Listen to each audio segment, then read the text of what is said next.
No, I agree. Yeah. And especially bow hunting. It's just so hard to film. Yeah.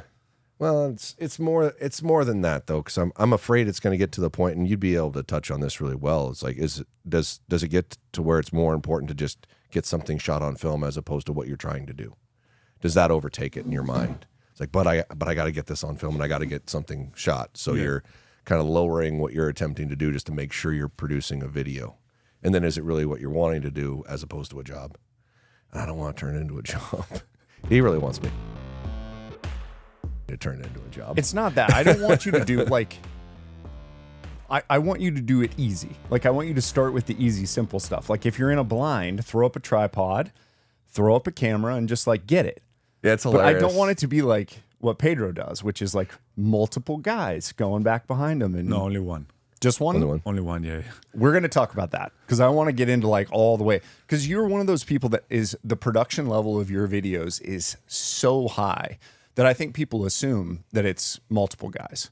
I woke up at 4 this morning and just was diving back through a bunch of the videos, and I was like, it's not unparalleled, but like it's damn near unparalleled. Like the stuff that you guys are able to capture, and the zoomed shots, but the wide shots, the whole thing. It's shocking to me that you said one person. Yeah, it needs to be one person. Like already, it's sometimes it's like a lot of people, one guy, especially for bow hunting. With rifle, it's easy. Because you set up there, you put the rifle, put the tripod, like, are you good? Yes, are we? Right. Mm-hmm. But with the bow, like already one guy too many. So, but yeah, we use only one. Unbelievable. Yeah, that's crazy to me that that's the case. And we try not to recreate a lot of stuff. Sometimes, like for the sake of telling properly the story, you need to fake, like drawing the bow to be able to cut between one shot or the other. But we try to capture everything as real as possible. So yeah. Well, it shows. It shows.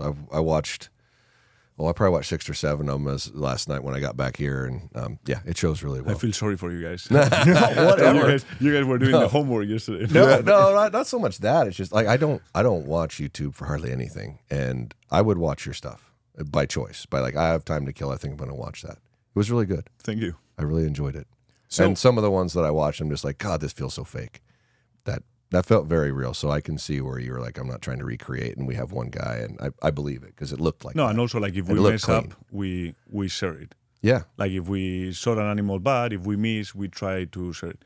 We do not try to like focus on like if you have to make a follow-up shot quickly and the animal is there like dying, we're not going to put that on video because at the end we understand that there's a lot of people watching that they are not into hunting or maybe not into bow hunting, especially in Europe, where there's a lot of countries that is not legal. So we're not gonna focus on that and have the animal there like flailing around on the ground. Smart no, man. but you see it a lot. So, of course we do. But if we made not the best shot on planet, we try to tell that story because I think we all do. We all mess up, and we need to share that. I think 100%. You know, that's the reality of it too, and people try to avoid it, and you really shouldn't. Although taking the standpoint of if the struggle looks bad, don't show that. But outside of that, show it. It's perfect. Yeah, because sometimes like you see some videos and he's like, no, he makes a terrible shot. Like, no, he's right here. Like, come on, dude. You know, I was like, you don't gut punch an animal and find it 50 yards later like it was perfect. No, and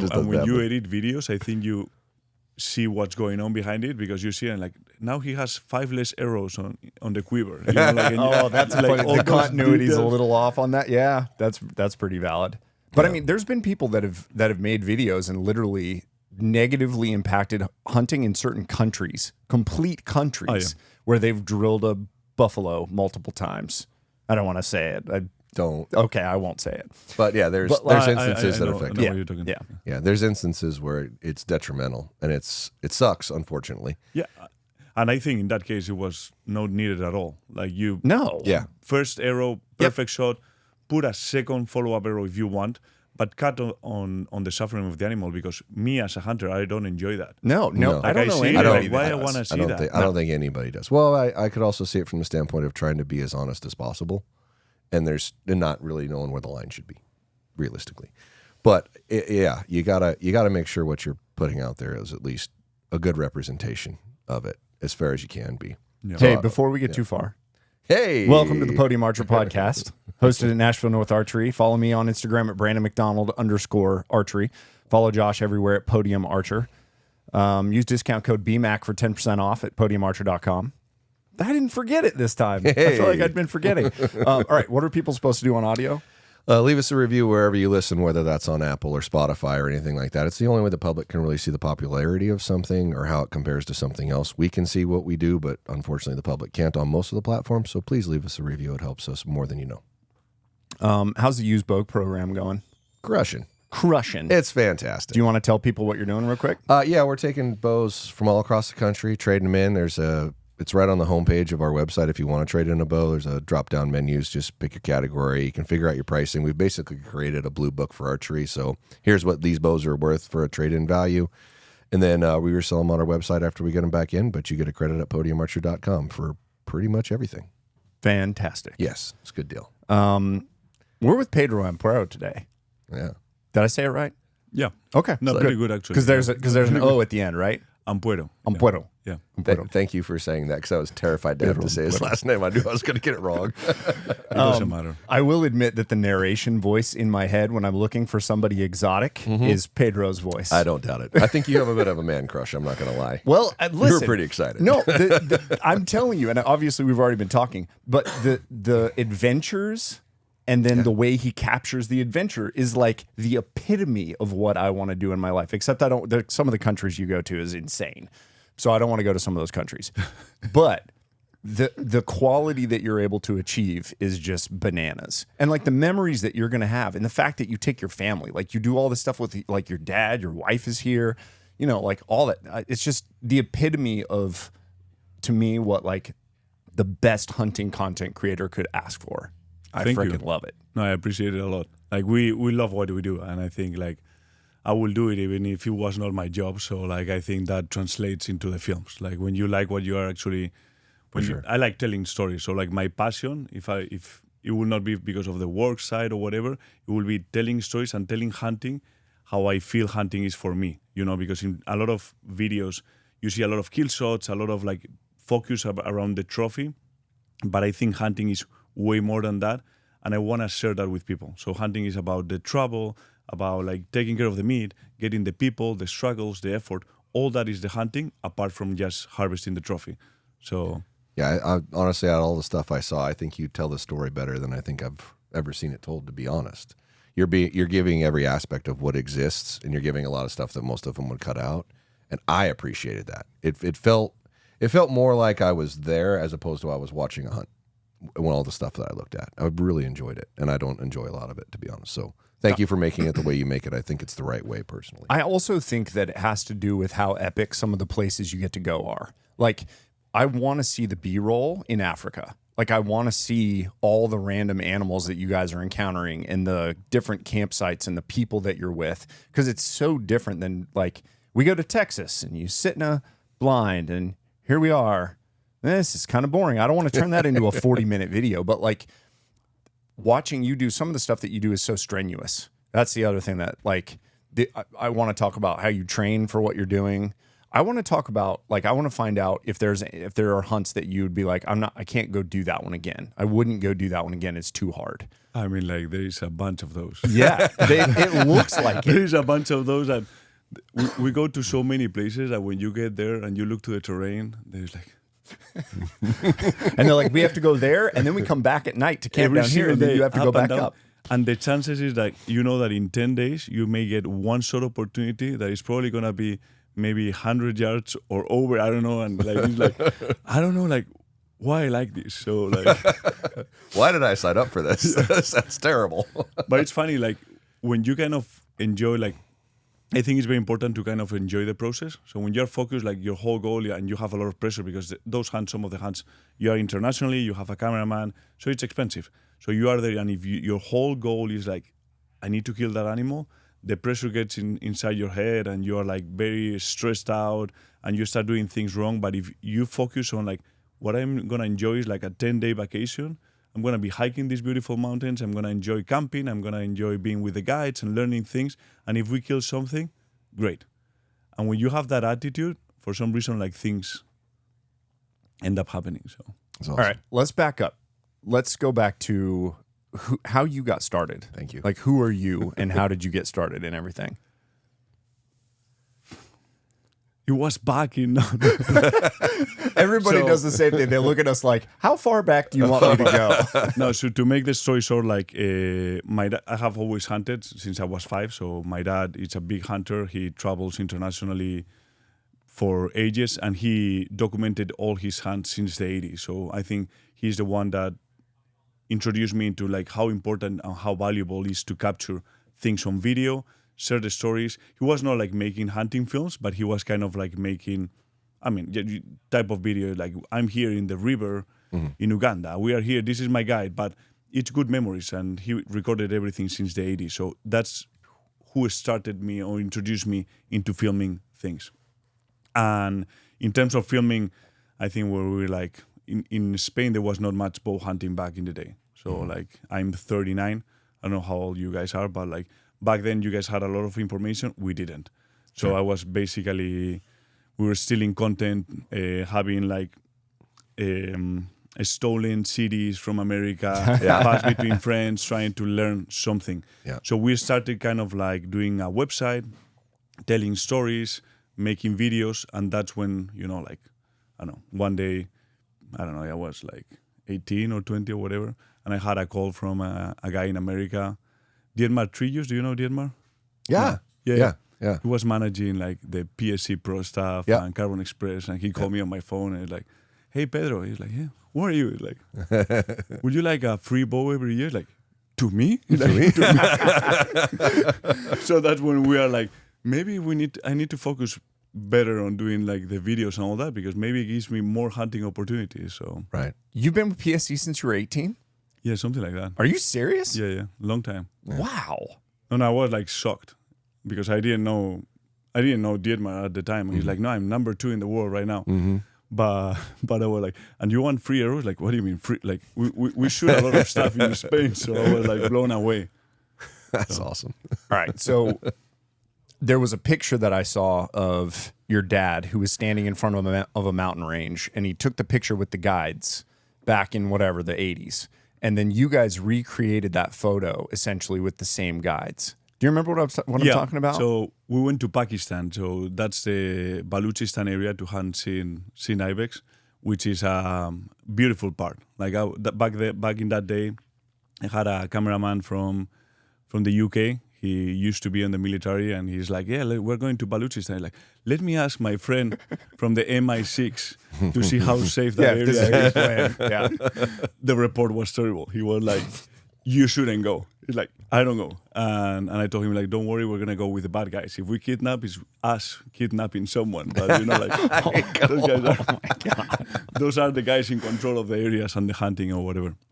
But we went there, we hunted the Sind ibex, which is one of the ibex species over there in the desert. Pretty cool experience, because actually over there, how they hunt, they do a lot of pushing the animals, because it's like kind of flat and desert, but there's around the desert, there's some like very steep mountain cliffs, so the drives work very well. And when I got there, I told those guys, it's like, the drives with the bow, they don't work well. With the rifle, I think they do well, because the animal runs by at 200 yards, stops, and you shoot him and you have time. But with the bow, like, it's not going to work. We're going to do it my style, spot and stock. First attempt, it didn't work out. And all the guys were like, now it's our chance. Let us show you how it works. So we set up behind the rock, and there is like 15 guys. One starts peeking over the horizon, another one on the skyline. Dude, like, the show that those guys did to push all the animals under 30 yards of us. We had like ibex jumping above us. Like, Wow. So cool. Insane that after that, I didn't have a chance to shoot one on that drive, but after that, it's like, dude, I have hunted a lot of animals, spot and stock. I want to shoot this animal like this. This is the most exciting thing ever, because you see them running, jumping, and you are like rocks falling. It was like, Jeez, that's so cool. That's so freaking cool. But at the end, like when we came back, we took all the video and photos or whatever. I get back home, I start watching to the album of my dad with the old photos from that same area. And I wish I would have done it earlier, because he literally shot the ibex on the same mountain face that I shot it, with 30 years difference. Oh. And one of his guides was my guide. Oh, and I didn't know anything until I got back home. Oh, Dude, but it's the fact that your dad was capturing that stuff that allowed you to look back and go, these were the same people. And that's what I hope my son gets out. Yeah. And that's why we get it. film hunts, is so that our you know, I don't know if your daughters are going to do it, but like, I'm obsessed with that part of it. And that's the whole reason I started doing YouTube at all, was I wanted to be an old man watching my memories back in 4K. Yeah. That was the whole reason. No, I think it's so valuable. I do regret not, and now every time we go on a trip, I watch what my dad got beforehand. Because, like, imagine if we would have been there and he's like, hey, you hunted with my dad. Let's take exactly the same photo, standing up with the ibex. That would have been so cool. That's so cool. But I found out later. Yeah. But I agree, like, it's so valuable to have that. And I think also, like, when you film hunts and when you record the trips, like, you live, like, you are able to don't forget about things. Like, when I shoot an animal, the adrenaline is so high that oftentimes, like, if I don't get it on film, I don't know what happened. Mm-hmm. But when you capture it on film, it's like, okay, this is what really happened. Like, this is what, so over time, you don't forget things as quickly, I think. Yeah, that makes total sense. I can see that. Or get you accurate rendition of what happened as opposed to what you're kind of remembering. So there's always a little variance in there. So no, there's a lot. I get it. I mean, it's fine. I'm not actually, listen, I'm not going to push you anymore to do it. It doesn't matter. You know my perspective on it. Still you know I'm right. It's just you just decided that you don't want to do it. It's fine. I haven't decided I don't want to do it. I've just been avoiding it really badly. I get it. That's all. I understand. All right. I do think it's better, like what he mentioned about you filming yourself. I don't like that. Yeah. I'd rather have a camera guy and you are like kind of hunting and focusing on what you have to do. If the camera guy is good, but like self-filming, like what Remy Warren does or whatever, is like, God. I don't know. And he actually enjoys that. I like, dude, Remy, I don't know how you enjoy that. Like setting up the tripod, you walk back, pick up the tripod. Yeah. But he's talked about, like, the priority for him was filming, and he's let animals go that he was like, I didn't get it on film, so I can't shoot that animal. And he's talked about that in the past. That was his priority. But probably for you, I mean, if you're in front of an animal and the camera guy is like, I don't have it, are you still taking the shot right now? No. Okay.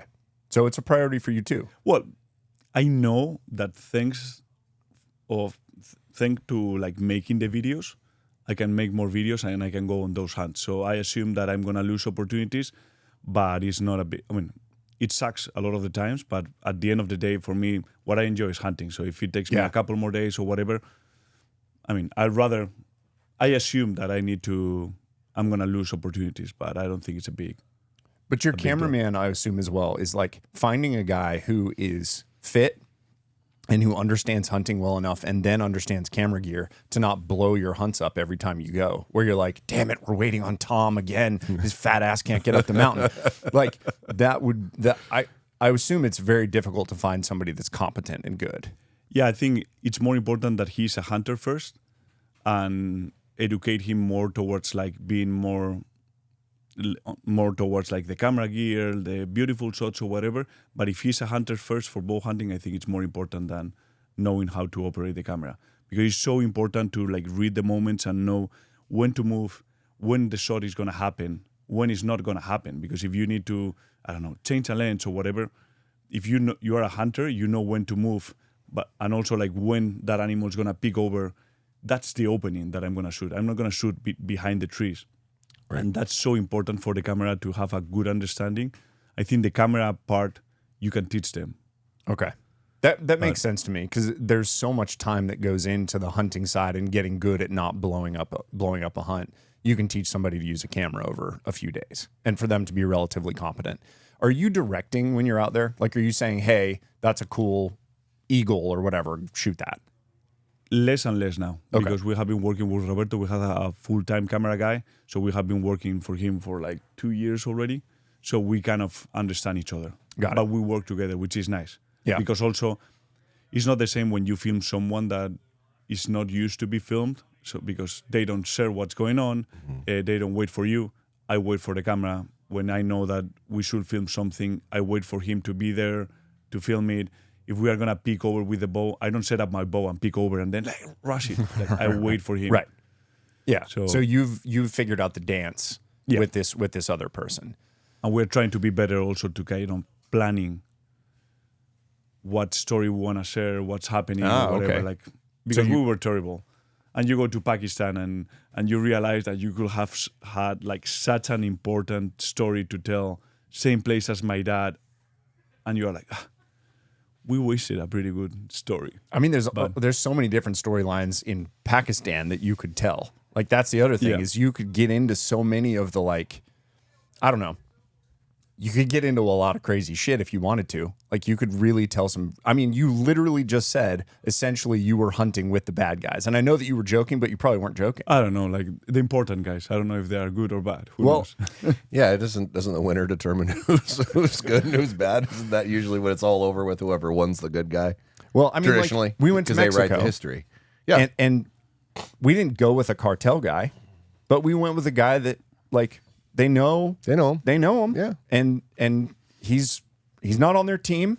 It's not that, but like they have reached an equilibrium. sure. And I imagine it's freaking like that a ton when you're going into. I think one of the first hunts that we did when Roberto came on board, it was in Uganda. And in northern part of Uganda, they killed like 3 Europeans like 1 month or 2 months before we got there. So the military, like for the tourism, that's terrible. Like no one. Yeah. It's not that people are not going to go. It's like no one is going to go into that area. So the military provided us of an escort, and the escort consisted of a guy with one of those big machine guns that you put on the ground. There was one guy with an RPG, another guy with the, I don't know how you call the bullet of the RPG or whatever, but how do you call that? A grenade launcher? Yeah, Like it's yeah, they like shoot what do grenades. you call the It's like a- projectile? Oh. Yeah. The projectile. Oh, I don't know it how you was call it was like the Yeah. longer rockets. Yeah. So it was like one that you would put on a ground and then drop the rocket Yeah, in and it would it's shoot an it out. RPG, no? Like Okay, Oh, okay, it's RPG. yeah, okay, RPG is the shoulder, and then the others. I don't know where it's called. I don't remember It's on the either. ground. We're not. Neither of us were military guys. Not military guy, but yeah, that I would. But assume that you'd still call it sounds a crazy. grenade. No, what but it we were sounds hunting like. and Yeah. you had a guy, one of the truckers with a bomb, like bouncing around. Oh my god! So you're like, is this good? No problem. This is for the bomb, like, you're like, okay. Like, this is awesome. Oh my god, This is great. what did I get myself into? I mean, have you ever had any incidents? Like, have you been stopped or have you been held up for a time at all in any of the stuff that you've done? I don't know. I think not crazy. Like, I know in Pakistan back in the day, because we went to the Karakoram, I don't know, like maybe almost 15 years ago, we had to turn around because there was some shooting on the town that we were going to go through. So the military pull us back. But that's probably like I don't know. That's amazing, though. Like that, to me, that would speak well of saying like people should push to go on more international adventures, because you've done it so prolifically and typically not had problems. And you're talking about like military escorts when you're in certain areas. I just wonder, I mean, all right, let me move through this a little bit. One of the questions that I wrote down this morning was, how far ahead are you planning your hunting schedule? I'm trying to be better because, but typically, like, we set it up at the beginning of the year. Really? You're only 12 months ahead? Yeah. Wow. So It getting... gives me a lot of anxiety to plan things in like 2 years. Yeah. And the hunting industry is moving more towards that side, because when you talk to outfitters, like, no, I'm booked until 2020. Like, dude, I'm not sure if I'm bankrupt. I'm gonna have any money in 2028. So, I don't know. Like, That's what I wondered was like, are there issues with getting tags or permits for a lot of the animals that you're going after? But it is something that like basically same year you can get them. typically, there's opportunities. Like, there is enough permits that, and we know a lot of people. So, like, Right. I think it's not as hard as the American system that you need to draw a tag. And I know one of the bad things about the American system is by the time they tell you if you draw something or not, it's already like spring or like June or July or whatever, Yeah. and you suddenly need to rearrange all your schedule. Yeah, and then if you didn't draw, every other opportunity is already gone. It's already gone. So It's messed. It's So not. It's not great. yeah, I think it's easier to plan like internationally. Sure. Because you talk with the outfitters, you kind of like schedule like the best time for that species, and typically they have tags. So when cost wise, like are some of the hunts actually relatively cost effective when you're even when you're including flights and all that stuff? cost effective. Define cost Yeah, effective. that's valid. That's valid. I mean, we're looking at some hunts that are in the States that are 15 grand USD that are like, yeah, that's a great elk hunt. It's not a unbelievable elk hunt. It's a great hunt. But I wondered if we spent 15 grand and did something else somewhere else. Like, I know that you can go to Africa and you can get in front of a lot of animals. Yeah. But you've gone to places like, you've gone to the countries that Americans don't know how to pronounce. They're the ones with lots of consonants in the name. They're the cheap ones. Okay, I assume that's the case. That's why I'm going to Russia every year, because you guys are not going. I was going to say, we can't go.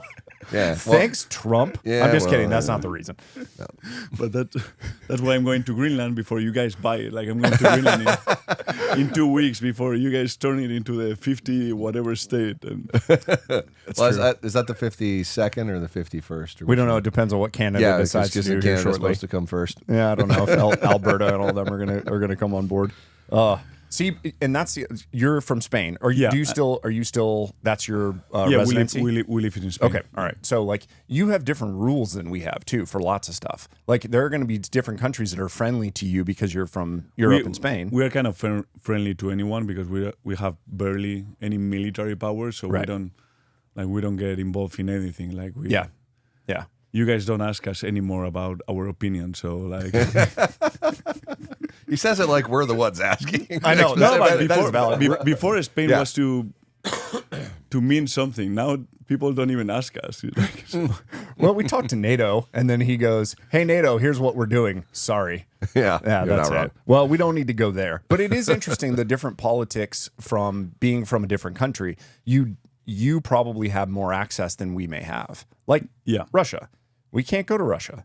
You could. You can, but like, I wouldn't recommend it, because like, if you are there, in my opinion, on the wrong time, and suddenly Putin says something, Trump says another thing, you may get stuck. So I wouldn't recommend it. But it's completely safe, and actually, you guys can travel to Russia. You can bring rifles. It's not a problem at all, because I know a bunch of guys that are going there. But I think like during the COVID, like I feel like my feeling is that Americans, you guys used to travel more, but after COVID, everyone kind of like, I don't know, couldn't travel. So the whole opportunities in America, people were hunting more in America, more in Canada. They didn't want to travel. And now all the prices in America have go way higher than what they used to. Like, way higher. There's nothing you can hunt under 10 grand anymore. Like, pretty much. All the species. Outside of maybe like a basic whitetail deer or something like that. Yeah, you're gonna have a hard time finding stuff but under all 10. the elk opportunities, all the moose, mountain goats, all the sheep tags, like, it's holy shit! Sheep's out of control. 40 grand for the cheapest in the States, probably. I mean, I don't think anymore. No. Seriously? Yeah. Like, if you know somebody in for a desert, maybe, and that's probably Mexico, not the U.S. You might be able to get one for under 50, maybe. It's out of control. If it's legal and free range, I think it's tricky, but interesting. It's out of control. And some of the, like, if the stone sheep opportunities, the success rate with the rifle is like 50%. So it's like, and you paid 50, 60, 70, 80 grand to go on their first stone sheep. Over 100? Over 100, yeah. I don't have any desire to hunt those, because I would just be losing my mind if I spent 100 grand and was like, well, shit, that didn't happen. I would love to, but like, one of the things that we go on hunts that by the end of the day, like, they get pretty pricey, and it affects how you enjoy the hunt. Because when you have put, like, if the money is not a problem, it's like, okay, I just bought, I don't know, hamburger or whatever, is not a problem for me. But if the money means to you, like, I'm spending this big amount of money from other things, I'm not getting the animal, why I'm doing this, the guides are not friendly, I don't know, like, those things don't help. And sometimes you go on a deer hunt with some friends, costs you nothing, and you enjoy it more because it's like, I'm having fun. Yeah. You don't let the risk of it get in the way, or the fear of not recovering or not even getting an opportunity at that kind of dollar amount. Because I mean, I'm sure there's plenty of people in the world that money doesn't really matter at that point, but I don't know any of those people. Like, that's a lot of money. Well, I'd take that back. I know a couple of them, but I still can't wrap my head around how you're throwing 100 grand at something. And I've gone 3 times and finally got one. I'm just like, 300 grand? Well, like, listening to Joel Maxfield when he was trying for a Super Slam and him having to go back for moose 8 times. Yeah. You couldn't get there. Was it Yukon or was it what? It was Alaska. I was pretty sure. I can't remember what moose, but know he it was, literally, in order to, he had to go back 8 times. 8 times. And he's like, and it's stupid. It didn't make sense, but he just wasn't successful each and every time it went. 8 times. No, we just came back from this November from Kyrgyzstan that we're hunting Marco Polo and 3 trips. 29 hunting days total. Hunting days, no trouble. So like by the end, like on the 3rd trip, I was like hiking out, like, what happens if I don't shoot it this time? Like, what do you do? Because I was like 100% committed with the bow. Like rifle was not an option. Like, what happens? Do you come for a 4th time, or do you assume that you failed I quit. forever? I don't know. Like when it's like enough, you know? Marco Polo might be the sheep that I would pay for. They are so cool looking. Like just heavy in the big. I mean, they're so freaking cool. They're amazing, but I think it's probably the hardest hunt by far we have done. It's insane, like how like the terrain they live, big groups, very open country, high elevation. It's just they are not meant to be hunted with a bow. That makes sense. I like that you're willing to pick up a rifle too. Like it's not that you're willing to pick it up. Like I think that you're a true like dual hunter. You do bow, and you do rifle. We like everything. Yeah, But it's true that if I go on a rifle hunt, I go with a rifle. If I go with a bow, I go with a bow. 100%. So you won't. I won't okay. change. So I wouldn't bring the bow, and in case I don't shoot anything on the last day, I'll shoot the rifle. No. If I commit to the bow, I hunt it with the bow. But I also like hunting with the rifle. It's like a different way of enjoying hunting. Sure. I always compare it like when you go on a mountain, you don't need always to climb like the highest mountain, toughest, whatever. You can go on an easy hike with your family and enjoy it on a different way. So that's kind of my feeling with the rifle. That's a great way to think about it. It's easier, like, but you enjoy it more. You can actually talk. You can actually make noise a little bit. So you don't have to be like sneaky all the time, like face mask on, like, you know. Yeah, it's almost casual per se. Yeah. And enjoyable. Yeah, Well, so you still bring your dad on a lot of hunts. Yeah. I say you bring your dad. I don't know what the arrangement Or he is. brings me. He I don't brings know, you, like, exactly. No, he tells where we need to go, and I organize everything. And then, now, okay, got it. But I would assume because he's older now, like there's probably some limitations. But with the rifle, like I watched your Namibia hunt where you guys went for crocodile, and he's sitting behind you in the blind, skylighting himself up above, and that was so funny because you're looking back at him and you're like, Dad, you've done this forever. What the hell are you doing right now? The crocodile sees you. He just went away. But you were using a rifle, so you guys were far enough away that it was still like getting to enjoy the conversation while I was watching the video. I really liked that aspect of it. Whereas with archery, the only option is doing a narration over the top of it because there's so much quiet. There's so quiet, much. and I cannot share it with my dad because it's impossible to be me, my dad, the camera guy, the guide. So it's not possible. So, and also like there's a lot of countries, like in the case of Namibia, we hunted with a rifle because in Namibia you can hunt all game with a bow except the dangerous game. Dangerous game is illegal. So that's why we use the rifle in that case. Okay. And it happens in a lot of countries. Like a lot of countries, bow hunting is not allowed. So, Do you think you shot that first croc? Do you remember in the video? yeah, no, I checked it a bunch of times, and we took one scale out of the neck. Okay, that was. I was literally like, I think he hit that damn. Yeah, it grazed him on Just- the top, okay. and that's why he jumps like on Yeah. weird stuff or whatever. He but jumped did- crazy, too. He didn't do nothing to the. He didn't do nothing to the croc. All right. Yeah. So did you see that video at all? I haven't seen that one So yet. the crazy part is they have him shoot it in. He's got a 4-shot sequence, 4 shots to make sure that the croc doesn't end up in the water. So Gotcha. it's shoot it in the neck, shoot it in The lungs. shoot it in the back pelvis, Yeah, and then then back shoot it in the neck. neck again.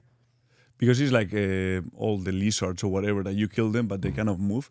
So the crocodile, when it jumps into the water, it dies and it doesn't float. So it's not like the hippo. Gotcha. When you shoot a hippo on the water, it ends up floating because all the stomach things, all the grass and all that just brings the hippo back floating, no?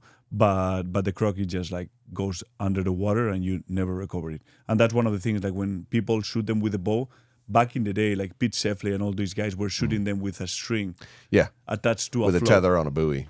Yeah.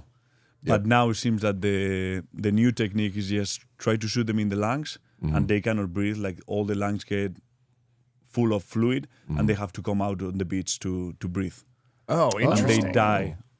But they'll beach. still die beached. Yeah, so you can recover them. Right. Because I mean, Bomar, like Sarah shot one and then Josh shot one as well. And I know they recovered both of those. So I didn't know if they were just literally out there like, well, there's 6 feet of water. Let's go digging around for an 18-foot croc. I think they do that. Like, but the theory is like, let's shoot them in the lungs so they need to come out to breathe. But have you ever shot one with a bow? no. Okay. I would love to at some point, but there's some African animals that you shoot a croc and you have 50-50 chance of recovering. Yeah, that's You shoot an elephant, it's 50-50. You hit a rib or you don't hit a rib. So like the chances of actually killing the elephant without a follow-up shot with a rifle, it's 50-50. So it's kind of like... Is elephant on the list for you? I don't mind hunting them at some point. Okay. I think like there is some areas in Africa that there is so many elephants and the damage they do on the ground, it's insane. Because like they are beautiful creatures. I think it's one of those species that I will not hunt 100. Wild boars, I could shoot 1,000. I don't feel bad about it. But I think elephants, to shoot one in some of those regions that there is so many that are actually destroying the soil, they're destroying the trees. They'll kill people. There was a recent elephant stampede where they killed, it was multiple people. Oh, really? Like some angry bull just running around freaking killing, smashing people. So I wouldn't mind, and I think that it must have something because like all the African hunters, they were obsessed with elephant hunting. So there must be something that we don't see. It's the same with whitetails. I came here to hunt whitetails last year or 2 years ago because you guys are obsessed with whitetails and like I'm missing something out. Like there must be something fun behind it. Maybe if I go do it, it'll make Dude, more sense to me. Dude, he had the worst whitetail hunting experience ever. How many days were you in the stand before I don't know. We like on Ohio, we shot it on the last day, so 6 days. But in in a freaking saddle for 6 days, seeing almost nothing. I looked to my cameraman like, dude, like I'm over this thing. Like just fuck so it. dumb. And he's hanging on the tree. Like I love it. Like, Really? Yeah. Like I don't have to hike around with my backpack. Okay. I just need to sit here and just be watch quiet. my phone. You know? Yeah, and stare at my phone. The other thing is you guys were in like kind of a thicket. The video that I watched, y'all were in thick stuff. So it's not like you have a 500-yard view this way and a 1,000-yard view this way that you're kind of seeing stuff. You're just like looking at the same damn 30-yard trees over and over for days on end. But then you finally had one come out and you get the feeling that every whitetail hunter has, which is massive adrenaline dump. Yeah. No, I agree. I was expecting more like a Lakoski, or like they have like these food plots that are this big, and you are on the corner and you watch 50 deer come out. But no, they stuck you in a tree in the middle of the forest. I'm like, why the hell the buck is gonna pass by here and not there?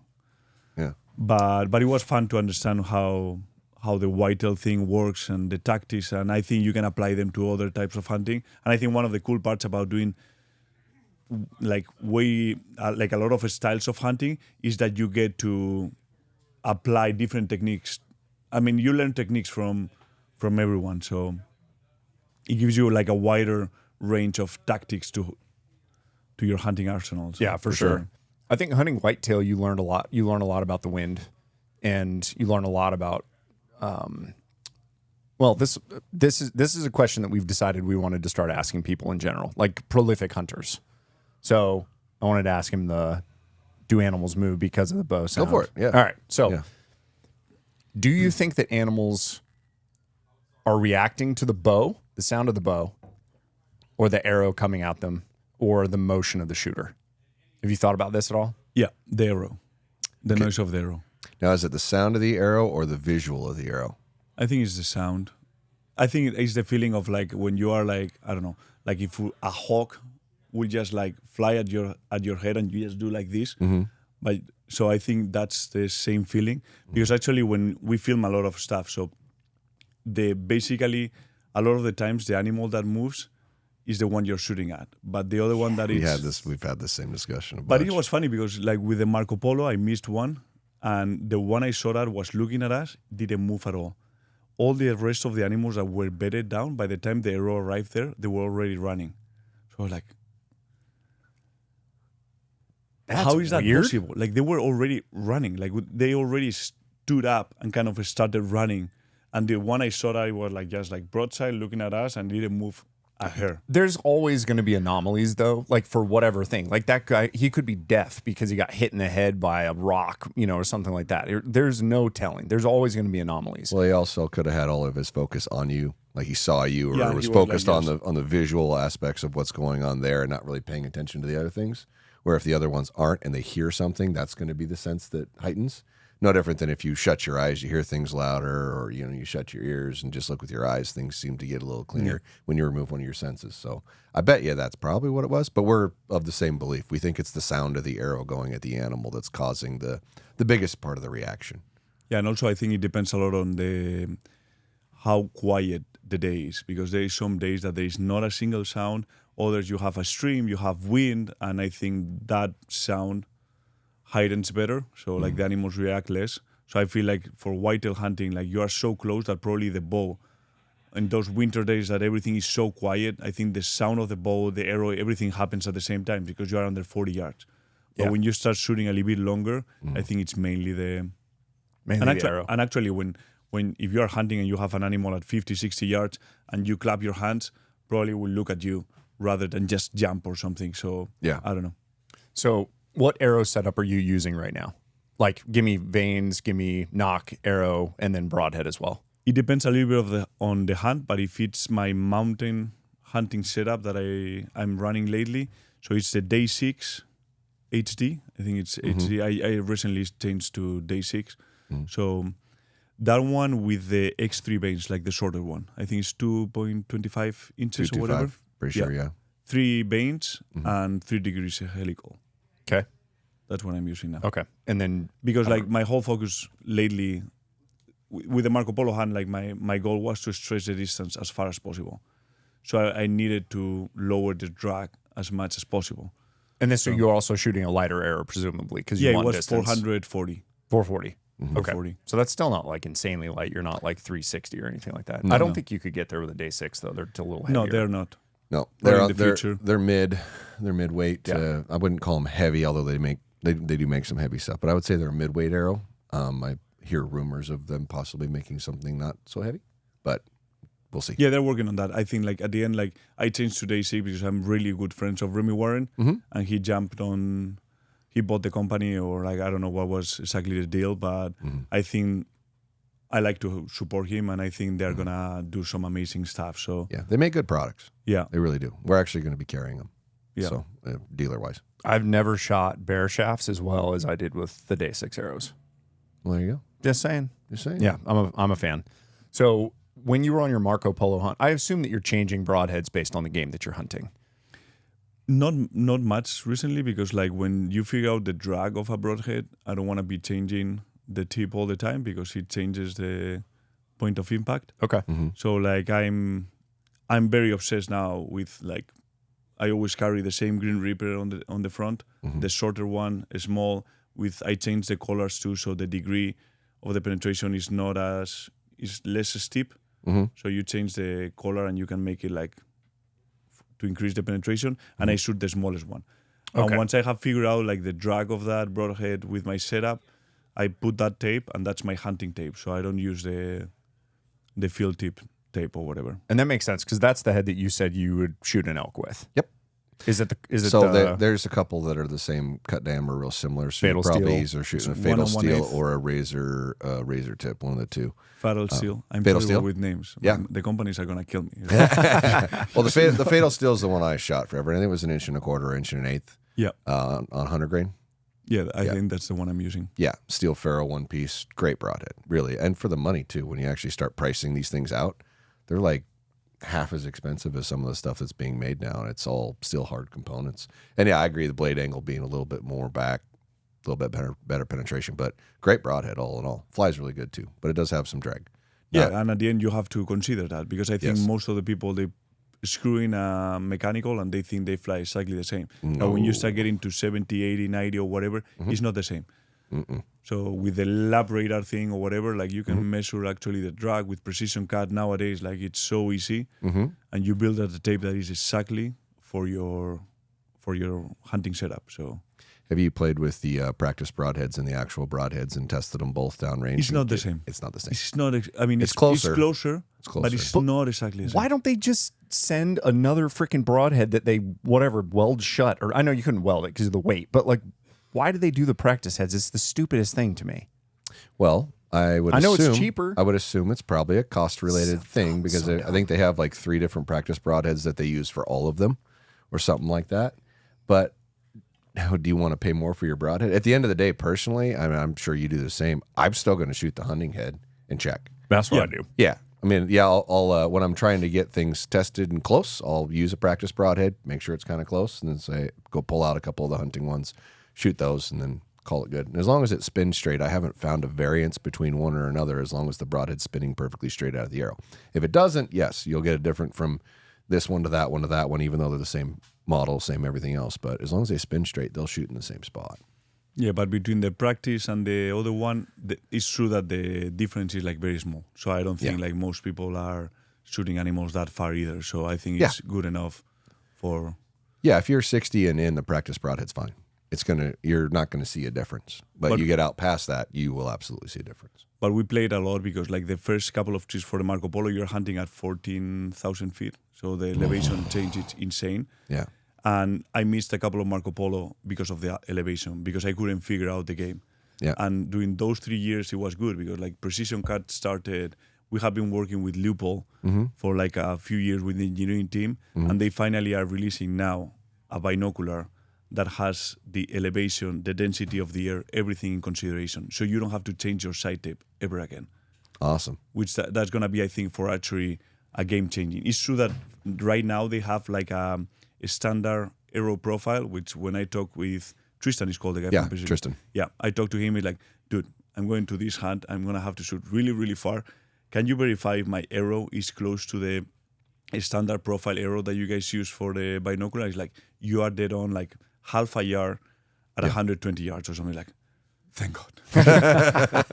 Because changing sight tape, it's just a nightmare. It's especially when you're trying to get it at distance like you're getting. It's a process that is very nerve-wracking for me as well. It's way less of a nightmare now than it was 5 years ago. 5 years ago, you'd spent months working on it, honestly. I struggle and I couldn't figure out. So like after we spent on those first 2 trips 22 days of hunting. So after 22 days of hunting, I was like, I don't want to come back until I have this figured out, because like I'm going to be working so hard for one opportunity or two, one opportunity every 10 days. And then it's going to be like, let's see. Because I was drawing the bow back. It's like, okay, I think I need to be 3 yards short because of the elevation, plus 2 yards because of the mechanical broadhead. Yeah. So like you're drawing back, you're like, okay, 100 yards. So you range it and it's like 95. Okay, 95 minus 4 plus 2. That's what you want to be doing in that moment. My brain's doing that. Is math when the adrenaline's pumping and the sheep standing there. Yeah. Holy crap. No, but I was talking to Tim Billingham and he had like these spreadsheets that he will carry on hands, printed out every single angle, every single distance, checked one by one, and like, I don't know. He was giving Bushnell crap because they were like, hey, if we can get within a half a yard, that's good, right? And he was like, no, absolutely not. And you know, you got to get it better. Got to get it better. That guy is an animal. He's a freak about all that stuff. But he's good enough that at 95 yards with a 10-degree uphill, he knows exactly what he has to do because he's got the spreadsheet. It's so crazy. He's got the playbook sleeve. I just don't shoot. I don't shoot well enough to justify messing with all that. That's but if you know the maths behind it, you know that they are there. So like I'm not as accurate either, but I want to make sure that all the maths behind what I'm doing are exactly. Yes. So everything is my mistake. So I don't have an extra whatever. Yeah. And I think like at some distances, like half a yard makes a difference. So like it does. People are like, you're trying to be like, no, if I range 100.5, I put 100.5, not 100. You know, like it doesn't matter. No, 100%. And even if you don't feel like you said it great, it's like even if I'm not that accurate, I still want every other variable removed from it. So it's my accuracy and my accuracy alone that's going to make the difference to it. So as much as people will just go shoot your bow, it's like, no, these things really matter, and you do have to pay attention to it because it will make a difference, even if you're not as great at it as the next guy. It does. It just does. And it's amazing when you get out there, because I've shot out to 200. For probably the last 20 years, I just enjoyed shooting longer stuff because it made all that closer stuff so much more accurate. And it was wild how much one little tiny movement was changing it drastically. So it does matter. So when we got to camp and I brought my own target to the hunting camp, and we're shooting up to 140, and the maths behind the binocular were dead on. So like the relief and knowing like, okay, maybe this time we can make it happen, like it's working. And you're testing it in like the most extreme environments, like 14,000 feet. I don't know if you took it on the Marco Polo, but like you were consistently going on super high elevation hunts too. Yeah. And in the past, like recently, like before the binocular was there, like I will sight in my bow up to 110 yards on sight from zero. Yeah. But now like the fact that you don't have to change that. And I think like, okay, 14,000 feet or whatever is a very extreme variation from like where I live at, that is at sea level. But I feel like a lot of people that hunt here in Utah or whatever, like, or when they go to a TAC event, they're like, I'm shooting a bit high. Like, it's for a reason. Yes. No, and it matters, and you're exactly right. The precision cut, the fact that you can change the altitude within their system, where you are and where you're going is really cool. Yeah, we were messing with yours right before you went to Colorado. Like, no, put that in there. Change this. Yes, I know it's off, but you're going to get there and it's going to be right. And that Tristan has changed things like drastically when it comes to that. It's so much better than what you used to make, and nobody paying attention really ever noticed it until you started really getting out there a ways, and then you'd be off 3, 4, 5 yards at 100. Like when you wouldn't even see it at 50 or 60, but you start getting out there and it's drastically different. At 60, I would just go with a blank tape and I'd mark my own. Like that's what I started doing, was just basically marking my own tape out to 140 or whatever. And also it's not the altitude, it's the density altitude. Yes. So it's temperature, pressure, and what was the other one? I'm trying to remember. Humidity? Humidity. Yeah. Those three. Pressure. I think the humidity is not a huge thing, but the temperature is a big thing. Yes. Because you go to 14,000 feet and suddenly you are way below freezing temperature. So actually the air is not, I don't know. Now I'm not a happy person. Like now, I don't know, if I don't know the pressure on my hand, it's like I'm not happy. Like there's no way I'm gonna hit that thing. You're asking the guides, what's the pressure here? What's the pressure? And they're like, what's this guy talking about? I would love to know if you have any tricks, because I've struggled at high altitude trying to adjust to that. And if you're living at sea level, which I've lived at 2,000-ish feet most of my life, so I'm not moving quite as far.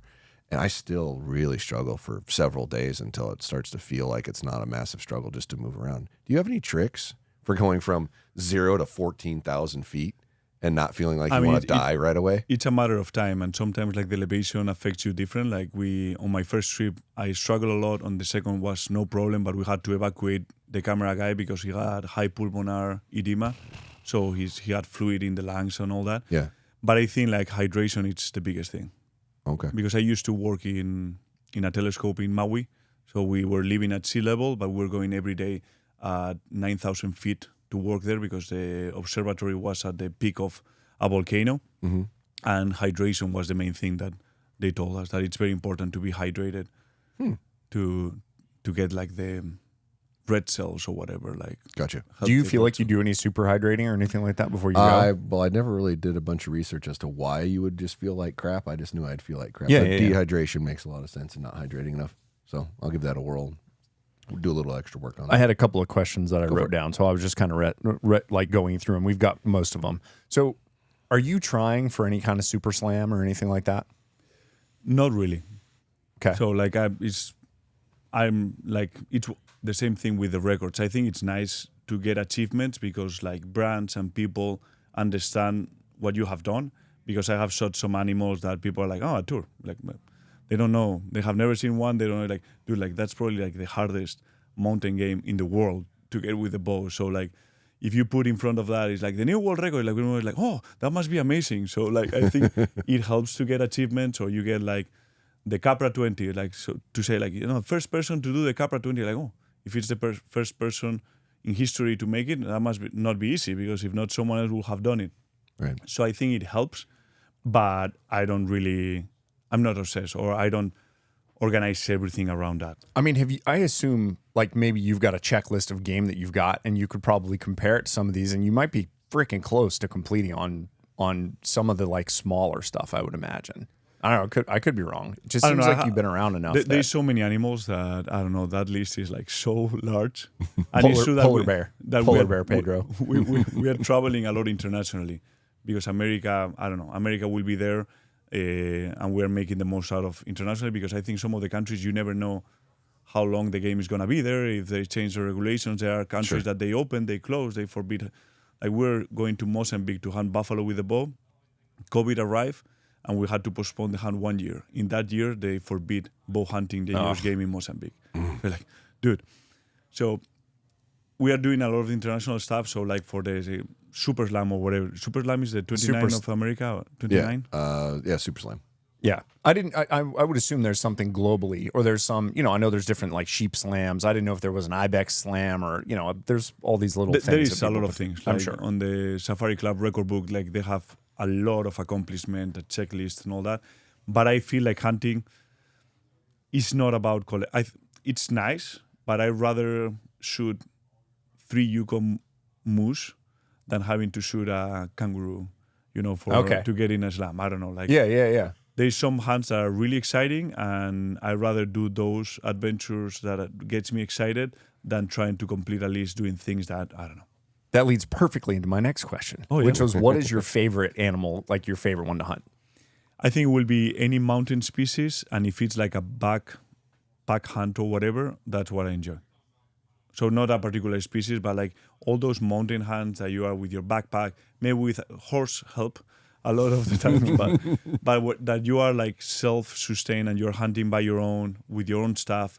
I think that's what gets me excited. Okay. And I think those hunts that are so hard that you are like 6 months leading to that hunt, preparing and making sure everything, that gets me excited. So there was one video that I watched where you shoot an animal and it's standing on a rock right next to a raging river, and it starts to waffle and then it falls into the river. That was a friend of mine, so I was helping him shoot that. Okay, it was a short that I'd seen. So yeah. Did you guys recover it? They found it like 3 months later. So that ibex jumped into a rock that was right in the middle of the river, and they kind of do that to avoid, like, it's a natural thing that they do to avoid wolves. Sure. So they jump into either on the top of a very steep cliff, or they jump in the river that the wolves cannot get there. And he started like dying there. I like, dude, like, I was telling my friend, like, this is probably like, it was a super expensive tag. And suddenly the ibex is like, what do we do now? Like, we are trying to push him, and like, just get back to shore. But like, he fell into the water, and just the water took him. Dude, it was so brutal. Like watching the footage of the animal just wavering, and then you can just feel it happening. It's like the videos that you see of sheep or any other really steep, and they just start to tumble, and then they just disappear, and they're just going to turn into a sponge. Like, yeah, that was a rough one. Yeah. Do you have any other, like, 1 or 2 other hunting stories that kind of stick out in your mind as like? So I think like last year we had 2 wild things happen for us while bow hunting that I would think were kind of unique. So we went to Mongolia to hunt the Gobi ibex, and so it's a desert. So it's the Gobi desert. So it's basically rocks. There's no grass or anything. I don't know how those animals survive there, and we're hunting ibex. And I don't know, it was day 5 or day 6 or whatever, and we finally put a stalk to this bedded ibex. I don't know, like we peek over, and it was a huge ibex. It would have been like 13-year-old, so as old as they get, super long, bedded down 45 yards or something, kind of like quartering away, looking down the valley, so we're above them, and like best case scenario. Perfect. It's true that by the time my cameraman Roberto comes up, he's a little bit shorter than I, so he's like, I don't see what you're seeing. He's like, come closer. So you suddenly have the camera right here by your arm, that when you draw back, you hit the camera, and it's like, whatever. But like, we finally get set up. You see it, okay, it's good. I draw back, start aiming, squeeze the trigger, and when I saw it, like, what the fuck happened? Suddenly, like, something, and the guy is like, you hit him? Like, yeah, I hit something else. What do you mean something else? I don't know. Like, something jumped in front. Dude, like, if you see the footage, a younger Billy, a 5-year-old Billy that no one had ever seen, just starts running, and it jumps at the same time the arrow is on flight, and I hard shot the young one as it's running in front of the other one. Dude, the footage is insane. Wild. It is so crazy. So I was like, I don't know. I hit something like I was like, Roberto, you better got this on camera because like, how do we explain this? And then like, it's not that I hit him on the leg. I hard shot him. The running, and if you see the frame when I hit the small one, it's right. Like parallel directly to the in the big spot. one on the spot. But the thing is that the young one, That's hilarious. it's half the size. So like, you can see, That is so crazy. So I was there, and the guys were like, people were asking me, and did I let you shoot another one? Like, no, it's like it was nobody's fault. It was like, that's my tag. It's what it happened, and that animal actually completed like our Capra 20. So I was the first guy to shoot 20 species of goats around the world, and I think it was a good thing. Like I look it back and like, I think rather than finishing that slam or whatever with the new world record, another huge animal, you know, like you shot a 5-year-old. At least it was a male. It could have been, right. It could have been a female, a snow leopard. I don't know. Who knows? That would have been pretty epic if it was a snow leopard. Because you would have been like, no, literally, I promise I didn't do it on purpose. Yeah. I've got it on film. You can watch the arrow track. track into what I was shooting at. It would have been like the first snow leopard show with a bow. So like, it would have probably gone viral. On accident, though. It would for sure have gone viral, but they would have been like, Pedro's such a chump. I can't believe he did that on purpose. He shot that cat. He shot it on purpose. But you know, like sometimes you take some risk and you have like the whole herd running, kind of walking away 80 yards, and there's one this in front, going this, and you know, like you think that could happen. Sure. But it was a bedded animal in a freaking desert that there is no game, you know. So like, That's so and crazy. how much time it takes an arrow to go from 40 yards to the animal is like 1/3 of a second. Something like that. And you heart shot it too. That's the other crazy thing. Like perfectly lethal shot. The odds of that happening are, you will never do that again ever. Yeah. And the arrow didn't go through because the animal was running, so like it took all the energy. Because maybe if we have That's what I was thinking still, too. you will have gone through. Yep, got like, you I a don't 2 know. for 1. Yeah. Yeah, that would have been a different problem, but I don't know. Yeah, no kidding. Oh. Wild. And also that same year we went to Uganda hunting buffalo, and this is like this is Africa, so it's like super remote, like free range, like super hard, and it actually took us 7 days to find a buffalo to shoot.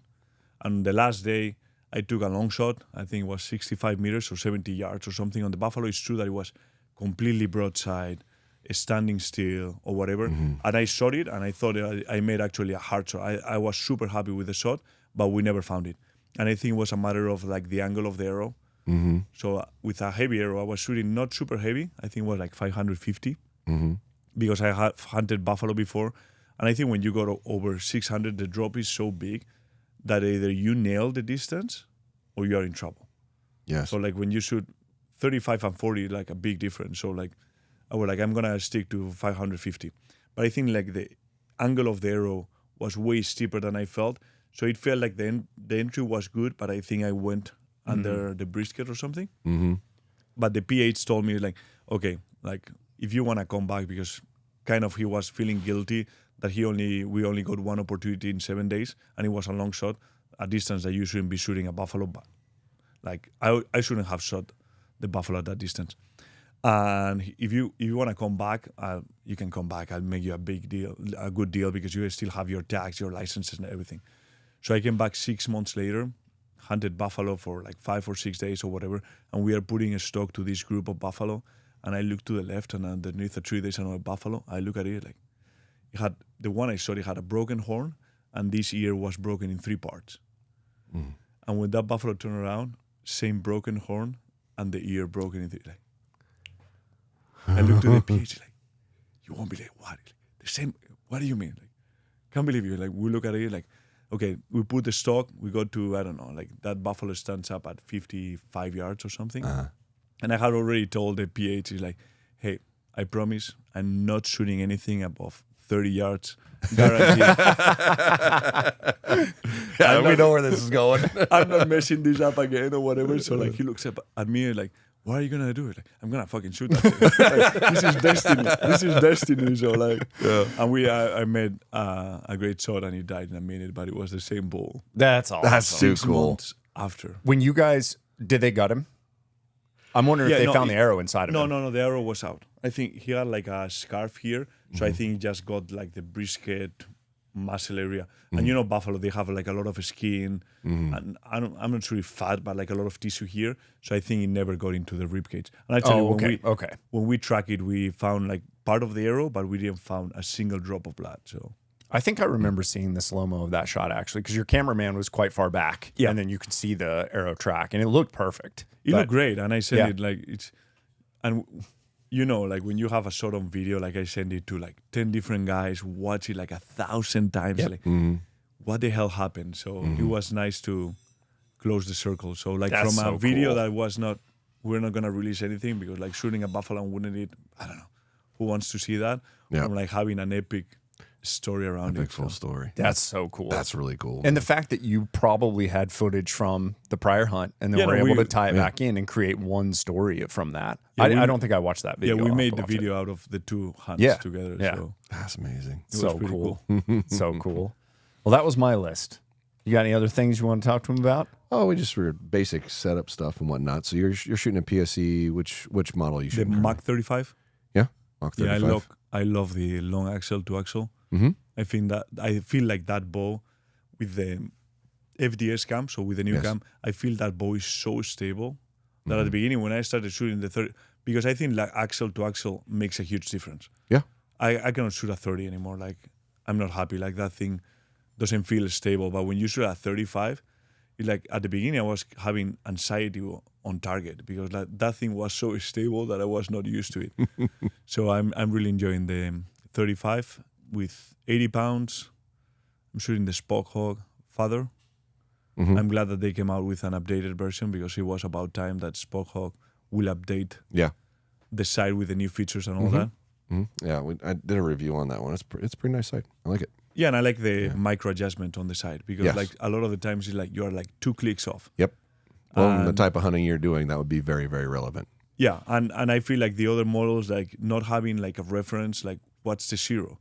With the Spot Hog, you have all the numbers on the side. So you can actually, like when I'm sighting in, I just take notes on the numbers and the clicks that I have on my nap. And you go to the precision card and you put those numbers and it prints you the tape. So you don't have to have like a reference when you take tapes out on and off. I think it's great. I don't know, QAD rest. What's your pin configuration in the Spot Hog?